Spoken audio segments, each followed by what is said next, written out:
First area I'm going to come to on this particular time is straight to the control panel on 12 volts. This is the on-off button. I've made it come live, and as you can see it said master on. I've then got various bits here for distribution of 12 volts within my caravan. This is for internal lights, and hey presto, lights are already on, which is quite nice. And then this is the awning light on the outside of the caravan, and it says on the window there, awning light on, and it is. And you might see a change of colour there on the door frame as the awning light comes on and off. Yeah. Okay, so you can see the awning light is functioning. That's one way to operate it. There are another way that it can be done, which is on the key fobs. I'm just remembering which one it is, so forgive me for remembering. There we go. So you hear that little beep there and the awning light on. I think it's that does the awning light. There we go. Yes, that's the awning light operation on the key fobs. Right, the other two buttons at the top is for arm and disarm. So it's like a lock mechanism, one's closed and one's open. So this is to arm the alarm, and that is to disarm the alarm. So when I arm it, 2 beeps. It gives off 2 audible beeps when it's armed. And it also puts the awning light on for 30 seconds. You might see the awning light still on. All right, so that's what it will do. When I disarm it, 3 beeps. All right, so 2 beeps for arm, 3 beeps for disarm, and the bottom left-hand window down here, which has got a clear section on it, is if you're going to arm the alarm but deactivate the PIR, the passive infrared detector. So if you had an animal inside the caravan, you could actually omit the PIR side of it, and that will then give you just the 1 beep. I think there's the 1 beep. I've now armed it, but I've actually deactivated any recognition of movement within inside the caravan. So if you do leave an animal in here, something like that, then it won't activate falsely on the alarm. To deactivate that, again, is just the top right hand corner. 1, 2, 3 beeps. There it is, all off. That is the alarm system demonstrated.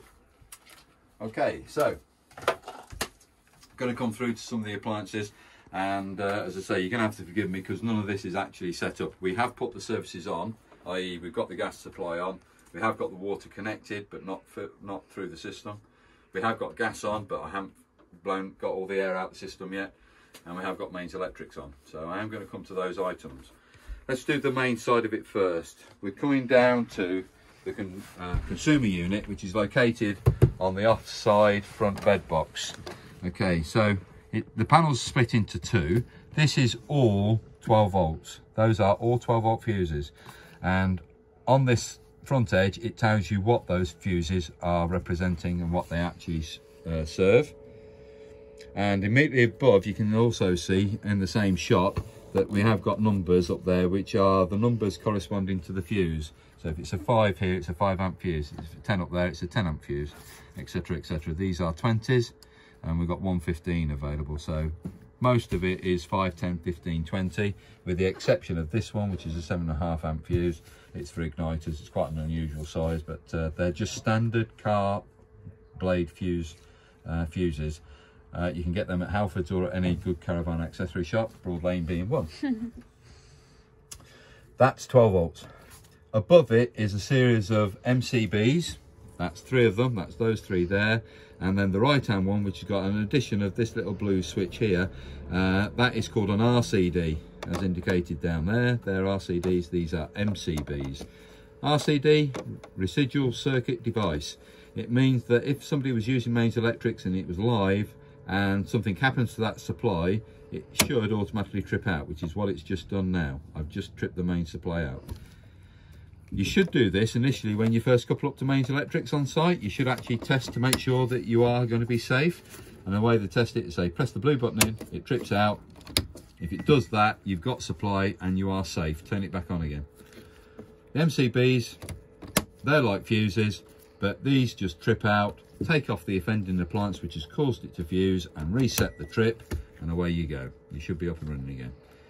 Hopefully that explains what MCBs and RCD does. All right, so that's earth leakage, they're fuses. And that's your consumer unit that you have on Coachman's. You may hear a little bit of background hum at the moment, which is being generated by the charger, which is located behind this panel here. It's not something that we ask end users to get involved with, but the battery charger working from Mains Electrics is located there. It's just so you know where it is should you be asked to ever look at it. That's what's behind that panel there. So I'm not operating that, that's just a shoe cover type thing. What I'm doing is grabbing the next handle above it. It's a proper handle, and you pull the slats all the way on the front bed, all the way to the end here, and the board just comes over this nylon bush on either track, either side. So it goes over the top and then into that position there, and that's locked in position.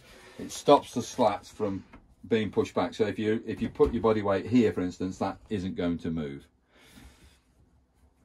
You then would bring the backrests, i.e. that cushion there, which I'll quickly go and get. For sleeping arrangements, highly recommended that you sleep on the reverse side of the cushion. The reasons being for that is that you don't get all the undulations that you see here. This knee roll here is a lot thicker in its part of the construction than what it is just here on this backrest. So you want to sleep as much on that side or on that part of the density of the foam. So that cushion you would actually turn over and roll over to the outside edge. So the knee roll is on the outside edge, and not going to be well demonstrated. Here we go.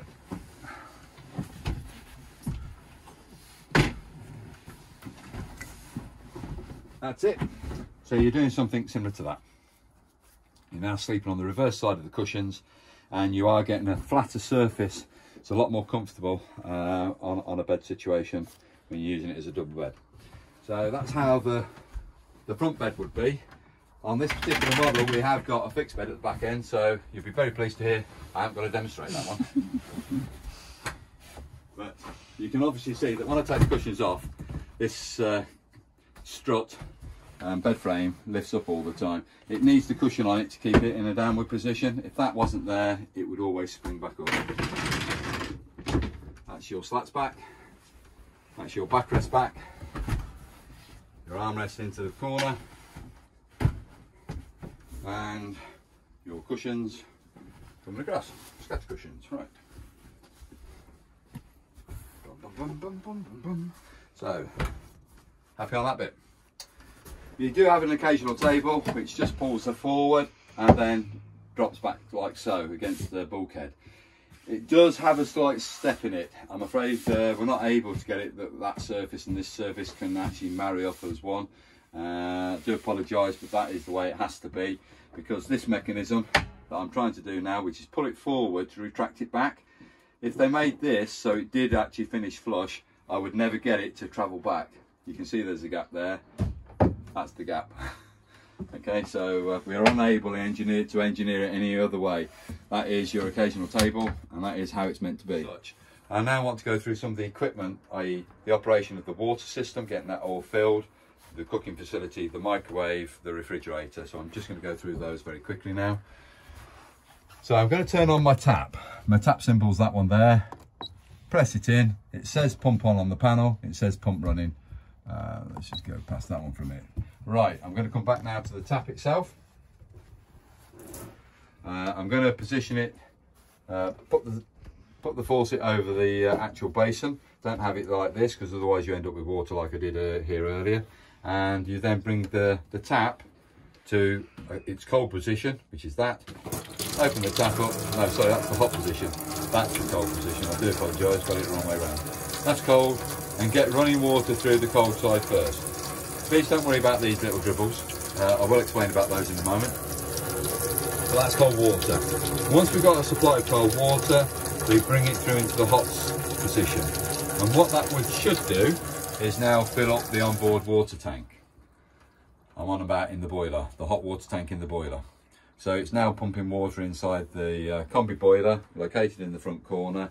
That silver black box, and it holds approximately 2 gallons of water, 10 litres approximately of hot water. So nice steady flow, and we can turn the tap off and the pump will build up pressure and then shut itself off, which it has done. I've heard it already do that. So I know that's working fine. So let me just bring you back to the faucet itself, and I was saying a little bit about these additional dribbles that's coming out through the tap. This is only rubberized. I can't necessarily do it here. There you go. It's a little filter. It's just a removable item that periodically needs to be cleaned, so be aware of it. It's just one of those things. It's just got a little rib section there that should hopefully seal it. I'm not going to say it's going to seal, but not dribbling as much, but it will just slightly leak. It's just there. Be aware of it. It's a filter, that's all. Come to the cooking facility. Please note the symbol on the glass lid. There's a gas match with a gas flame and with a cross through it, which is saying a warning symbol. It's in reference to heat retained within this area. If any of these have been in use for a long period of time, there's obviously going to be residual heat here. So it's saying please allow the heat to disperse from this area before you lower the lid back down. This is toughened glass. Toughened glass does shatter. You don't want to have that experience. Believe me, I've only ever had it one in 44 years, but it wasn't a nice experience. I did happen to have my back to it, so I didn't have any of the glass shattering my way. But when it goes, it goes. So be aware, if these have been on, do allow heat to disperse from the air before you lower that lid down. This valve here is going to be for the electric hob at the back, and I can go directly to 1 or I could go directly to 6. What I was looking for is to see if there's any indicator lights, and there is no indicator light, so I'm just, oh yeah, okay, it's there already. I'm not going to mount the gloves, but it is on. Take it from me that it does work, so you can go directly round that way, or you could come back the other way and go directly to 6, the hotter heat, if you wish to. These valves are then going to be for this ring here, this one. This one's going to be for the grill, this one's going to be for the oven, this one's going to be for the small front gas ring, and that one's going to be for the one at the rear. So you've got 2 medium-sized rings, 1 small ring, and then an electric ring. I'm only going to operate one because if I can get gas through here operating, you can see it's obviously working, and that's high and that's low. Low's gone off. Let's put it on high again. Keep it depressed for a few seconds. Giving me trouble, so I accept the challenge. Let's see where we're going. That's on. And there's the low simmer. Hopefully that's showing up on the camera all right. And there's high again and off. You just need to leave the valves pressed in for a few seconds. So since this one did give me trouble, I will do these two just to make sure they're both ignited, they're both on high. I've released the valves after a few seconds and they're both on low. So I know those are both operating fine. You grill, turn it to the full flame, press the valve in, keep it depressed, press the igniter, away she goes. And if I remove the grill pan, you can hopefully see the flame just up there. Yep. And that's on a high setting. So the low setting's down there. It is on. I can see it's on. I can see the flame there. Look, there's low, there's high, and there is off. And that's all that you need to know about the grill. The grill pan itself has got a handle which comes in on the backside edge, on the long edge here, not on the small edge, but on the long edge. It comes on a 45-degree angle and holds in position like so, and then to release it, it's that. It makes it easier for cleaning in the washing up bowl. If you look inside the grill, you'll see there's 2 runners on either side, which means you can have the grill pan in the low position, or you can have it in a higher position, closer to the grill, which will obviously cook the toast better. Or if you don't want to burn your bacon, let's have it down on the lower setting. All right, so grill panel handle just there, and that's in that one. Your oven, the oven door lowers downwards, doesn't pull this way, it lowers down. And we've gone back to actually having the flame on display on this particular model. So I'm going to press the valve in, strike the igniter. Right, hopefully you can see the flame through the 2 holes at the back. That's on. Keep it pressed in for a few more seconds to release. And you need to then close the oven door for heat to build up into the oven, for it to regulate itself on the thermostat here on the right hand side. And when I say Regulo 6, it's approximately 200 degrees Fahrenheit on the cooker control here for Regulo 6. This is equivalent to a domestic oven, so if you're used to temperatures, that's what we need to be operating at. And that's the off position there. Coachman provides you with 2 oven shelves, which is quite nice. A lot of manufacturers, they ask you to purchase a second oven shaft, but Coachman provides you two all the way throughout. The only other thing I need you to be aware of, if there's any failure of this particular item, I'm going to ask you to photograph a little silver label on the left hand side. It's called the data plate, which is this plate here. It's got all the information on that I need should anything go wrong with this particular cooker in a warranty period, which is 3 years. We need that data plate information to be able to process a warranty claim. So that's the oven up and running, as you can see. So in the wardrobe area, we've got a couple of things. First off, it's a touch sensitive light. As that door closes, it makes contact with that particular light switch and just illuminates the wardrobe up.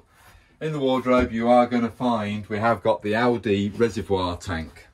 And at the moment, there's two things which are new in here. First off, it's pink in colour, the fluid, and that fluid is a 5-year solution. Doesn't really need to be changed up until it's 5 years of age.